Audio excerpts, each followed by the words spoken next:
నమస్తే, నేను Ashok. Welcome to ప్రజా చైతన్యం. ఉప ముఖ్యమంత్రి పవన్ కళ్యాణ్ గారు తన సొంత నియోజకవర్గం పిఠాపురంలో పర్యటిస్తూ ఉన్నారు. పిఠాపురానికి సంబంధించి కొన్ని అభివృద్ధి కార్యక్రమాలకు కూడా ఆయన ప్రారంభిస్తూ ఉన్నారు. దాంతోపాటు పల్లె పండుగ ప్రోగ్రాం కూడా ఆయన శ్రీకారం చుట్టారు. అయితే ఈ పల్లె పండుగ ప్రోగ్రాంకి సంబంధించి ఈరోజు పవన్ కళ్యాణ్ గారు ఒక సభలో మాట్లాడుతూ వచ్చారు. ఆ సభలో కొన్ని కీలక వ్యాఖ్యలు చేశారు. ఆయన ప్రధానంగా చేసినటువంటి కీలక వ్యాఖ్యలు ఏంటంటే ప్రభుత్వానికి సంబంధించి ప్రభుత్వంలో ఉంటూ ప్రభుత్వం పైనే విమర్శలు చేస్తూ వచ్చారు. ముఖ్యంగా హోంశాఖకు సంబంధించి కావచ్చు, అలాగే టీటీడీకి సంబంధించి కావచ్చు, నిన్న తిరుపతికి జరిగినటువంటి ఇన్సిడెంట్కి సంబంధించి కావచ్చు, కొన్ని కీలకంగా ఆయన ఆరోపణలు చేస్తూ వచ్చారు. ఉప ముఖ్యమంత్రిగా ఉన్నటువంటి వ్యక్తిని నేనే అక్కడికి వెళ్ళి అక్కడ తప్పు జరిగింది, ఆ తప్పుకు సంబంధించి ప్రభుత్వం బాధ్యత వహిస్తుంది, నేను క్షమాపణ కోరుతూ ఉన్నానని చెప్పేసి నేనే వెళ్ళి క్షమాపణ చెప్పాను.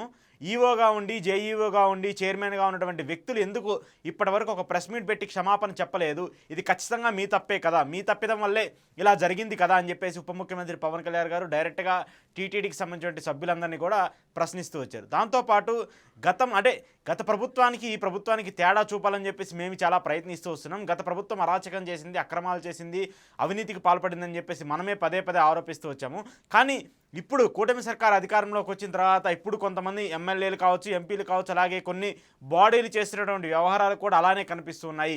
దానివల్ల మన మీద మరింత అప్రతిష్ట, గత ప్రభుత్వం కంటే ఈ ప్రభుత్వం ఇంకా తప్పులు చేస్తుందనేటువంటి ఒక మూట కట్టుకున్నటువంటి పరిస్థితిని కూడా ఇప్పుడు ప్రభుత్వం చేస్తుంది. ప్రభుత్వానికి సంబంధించిన ఎమ్మెల్యేలు, మంత్రులు, కొంతమంది వ్యక్తులు చేస్తున్నారని చెప్పేసి కూడా ఆయన మాట్లాడుతూ వచ్చారు. పవన్ కళ్యాణ్ గారు మరికొన్ని కీలక వ్యాఖ్యలు కూడా చేశారు. హోంశాఖకు సంబంధించి ఆయన గతంలో కూడా ఈ అప్పటి ఇష్యూ దగ్గర నుంచి కావచ్చు, ఇప్పుడు ఇష్యూ దగ్గర నుంచి కావచ్చు, ఆయన హోంశాఖని చాలా పెద్ద ఎత్తున టార్గెట్ చేస్తూ వస్తున్నారు. హోంశాఖకు సంబంధించి, హోంమంత్రికి సంబంధించి ఆయన కీలక వ్యాఖ్యలు చేస్తూ వస్తున్నారు. ఆయన సొంత నియోజకవర్గం పిఠాపురానికి సంబంధించి కూడా కొంతమంది ఆకతాయిలు కావచ్చు, మహిళా కాలేజీల దగ్గరికి వెళ్ళి, లేదంటే మహిళా హాస్టల్స్ దగ్గరికి వెళ్ళి అక్కడ అరాచకాలు చేస్తానని చెప్పేసి స్వయాన ఉప ముఖ్యమంత్రి పవన్ కళ్యాణ్ గారు చెప్పారు. దాంతోపాటు పిఠాపురం నియోజకవర్గానికి సంబంధించి గంజాయి విచ్చలవిడిగా మళ్ళీ చెలరేగుతుంది, గంజాయికి సంబంధించి ఇక్కడ విచ్చలవిడిగా దొరుకుతుంది, దాన్ని ఎందుకు పోలీస్ శాఖ అరికట్టలేకపోయిందంటూ కూడా ఆయన మాట్లాడుతూ వచ్చారు. అంటే గత ప్రభుత్వంలో ఏదైతే పెద్ద ఎత్తున మహిళలకు సంబంధించిన భద్రత పైన, గంజాయి పైన పదే పదే మాట్లాడుతూ వచ్చినటువంటి పవన్ కళ్యాణ్ గారు ఈ ప్రభుత్వం మీద కూడా ఇప్పుడున్నటువంటి, అంటే ఆయన ప్రభుత్వంలో ఉండి ఆయన ప్రభుత్వం మీద ఆయన ఇంకా ఇలాంటి తప్పులు జరుగుతున్నాయి, మహిళల మీద గంజాయి సంబంధించి ఇంకా ఇలాంటి ఆరోపణలు వస్తున్నాయి, ఇంకా ఇలాంటి తప్పులు జరుగుతున్నాయి, అది కూడా తన సొంత నియోజకవర్గం పిఠాపురంలోనే జరుగుతున్నాయని చెప్పేసి కూడా ఆయన మాట్లాడుతూ వచ్చారు. దానికి మించి ఆయన కొన్ని కీలక వ్యాఖ్యలు చేశారు. ఎందుకంటే ఎస్పీలకు సంబంధించి, లా అండ్ ఆర్డర్కి సంబంధించి కావచ్చు, లేదంటే మిగతా విషయాలకు సంబంధించి కావచ్చు, నేను ఎప్పుడూ కూడా నా జిల్లాకి సంబంధించి, నా నియోజకవర్గానికి సంబంధించి ఈ ఎస్పీ ఉంటే బాగుంటుంది, ఈ కలెక్టర్ ఉంటే బాగుంటుందని చెప్పేసి నేను ఎప్పుడూ కూడా రెఫర్ చేయలేదు. కానీ చాలామంది మంత్రులు, చాలామంది కీలక నేతలందరూ కూడా వాళ్ళకి సంబంధించి వాళ్ళకి కొలైడ్గా ఉంటూ వాళ్ళకి పాజిటివ్గా ఉండేటువంటి ఎస్పీలని, వాళ్ళకి పాజిటివ్గా ఉండేటువంటి కలెక్టర్లను కూడా ట్రాన్స్ఫర్ చేయించుకున్నారు, వాళ్ళకి నచ్చిన వాళ్ళని వేయించుకున్నారంటూ కూడా పవన్ కళ్యాణ్ గారు చెప్తూ వచ్చారు ఈ యొక్క సభకు సంబంధించి. దాంతోపాటు కూటమికి సంబంధించి జరుగుతున్నటువంటి తప్పులపైన కూడా ఆయన ప్రధానంగా మాట్లాడుతూ వచ్చారు. కూటమిలో చాలా తప్పులు జరుగుతున్నాయి, ఖచ్చితంగా దానికి మీరు బాధ్యత వహించాల్సి వస్తుంది, లేదంటే నేను బయటకు వచ్చి మళ్ళీ రోడ్డు మీదకి వచ్చి మాట్లాడితే మీరు తట్టుకోలేరంటూ కూడా ఆయన మాట్లాడుతూ వచ్చారు. సో ఈ పాయింట్లన్నీ ఏది చూసుకున్నా కూడా పవన్ కళ్యాణ్ గారు చంద్రబాబు నాయుడిని టార్గెట్గా అన్నారా, లేదంటే ప్రభుత్వానికి సంబంధించి కొంతమంది కీలక వ్యక్తులు చేస్తున్నారు అనేటువంటి ఒక పాయింట్ని ఆయన చాలా నొక్కి ఒక్కి చెప్పారు.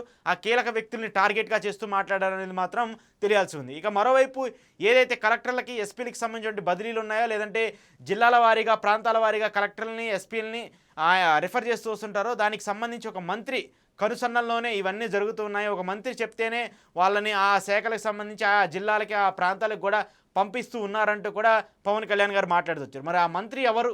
ఆ మంత్రి చెప్తేనే ఎందుకు జరుగుతుంది? ఒక ఉప ముఖ్యమంత్రిగా ఉండి ఆయన చెప్పినా కూడా వాళ్ళు మాట వినట్లేదా? ఒక ఉప ముఖ్యమంత్రిగా ఉండి కూటమిలో ప్రధాన పార్టీగా ఉన్నటువంటి జనసేన చెప్తున్నా కూడా వినట్లేదు అనేది కూడా ఇప్పుడు ఒక పెద్ద ప్రశ్నగా మారింది. ఇక మరోవైపు ఆయన కూటమికి సంబంధించి కూడా చాలా కీలక వ్యాఖ్యలు చేశారు. నేను ఒంటరిగా భరించినంత వరకు భరిస్తాను, నాకు ఇబ్బంది కలగనంత వరకు నేను ఉంటాను, కానీ ఇబ్బందులు వస్తే మాత్రము నేను బయటికి రావాల్సి వస్తుంది, ఇబ్బందులు వస్తే మాత్రము మళ్ళీ నేను రోడ్డు మీదకి రావాల్సి వస్తుంది, రోడ్డు మీదకి వచ్చి ప్రశ్నించాల్సి వస్తుంది, అలాంటి పరిస్థితులు తెచ్చుకోకూడదంటూ కూడా ఆయన మాట్లాడుతూ వచ్చారు. ముఖ్యంగా తిరుపతికి సంబంధించిన ఘటన మీద కూడా ఆయన మాట్లాడుతూ వచ్చారు. తిరుపతి ఘటనకు సంబంధించి ఖచ్చితంగా ప్రతి ఒక్కళ్ళు మీరు ప్రెస్ మీట్ పెట్టి క్షమాపణ చెప్పాలి, ఎందుకంటే ఇది మీ బాధ్యత, క్షమాపణ చెప్పాల్సిన బాధ్యత. క్షమాపణ చెప్పకపోతే అది మన తప్పు చేసి కూడా తప్పించుకునే ప్రయత్నాలు జరుగుతున్నాయి అనే విధంగా కూడా ఉంటుందంటూ కూడా పవన్ కళ్యాణ్ గారు మాట్లాడుతూ వచ్చారు. కింద అధికారులు అంటే డిఎస్పీనో, లేదంటే గోశాల అధికారులను, లేదంటే ఇంకొకరిలో సస్పెండ్ చేయడం కాదు, పెద్ద వ్యక్తులే దీనికి వెనకాల ఉన్నారు కాబట్టి పెద్ద వ్యక్తులకు సంబంధించి వాళ్ళు కీలకంగా ఉంటారు కాబట్టి వాళ్ళు కూడా క్షమాపణ చెప్పాలి. లేకపోతే ఇది ప్రజల్లో ఒక నెగిటివ్ భావనకి తీసుకెళ్లే అవకాశం ఉంటుందంటూ కూడా ఆయన చురకలంటించారు. సో పవన్ కళ్యాణ్ గారు కూటమిలో ఉంటూనే ఒక మాటలు అంటే 2 విధాలుగా ఆయన మాట్లాడుతూ కనిపిస్తుంది. ఒకటి ఆయన సొంత ఇమేజ్ని ఆయన బిల్డప్ చేసుకోవడానికి, అలాగే కూటమిలో ఏ తప్పు జరిగినా కూడా నేను క్షమించను, ఏ తప్పులు జరిగినా కూడా నేను ప్రశ్నిస్తాను, కూటమిలో ఉన్నప్పటికీ కూడా ప్రభుత్వానికి సంబంధించి ఎలాంటి తప్పులు జరిగినా కూడా నేను వదిలిపెట్టను అనేటువంటి ఒక ఇండికేషన్ని కూడా పవన్ కళ్యాణ్ గారు ఇవ్వకనే ఇచ్చారు. మరి దీని మీద టీడీపీ శ్రేణులు ఎలా రియాక్ట్ అవుతారా లేదనేది మాత్రం చూడాల్సి ఉంది. ఇక మరోవైపు టీటీడీకి సంబంధించి మరి పవన్ కళ్యాణ్ గారు డిమాండ్ చేసినట్టు బీఆర్ నాయుడు చైర్మన్ గారు ఆయన వచ్చి క్షమాపణ చెప్తారా, లేదంటే ఈవో శ్యామలరావు చెప్తారా, లేదంటే జేఈఓ చెప్తారనేది మాత్రం చూడాల్సి ఉంది. ఏది ఏమైనప్పటికీ పవన్ కళ్యాణ్ గారు చేసినటువంటి ఈ వ్యాఖ్యలు మాత్రం మళ్ళీ రాజకీయ పరంగా పెద్ద దుమారాన్ని లేపుతున్నాయి. దాంతోపాటు ఆయన నేను రోడ్డు మీదకి వచ్చి పోరాడాల్సి వస్తుంది అనేటువంటి వ్యాఖ్యలు కూడా ఇప్పుడు మళ్ళీ రాజకీయంగా చర్చనీయాంశంగా మారాయి.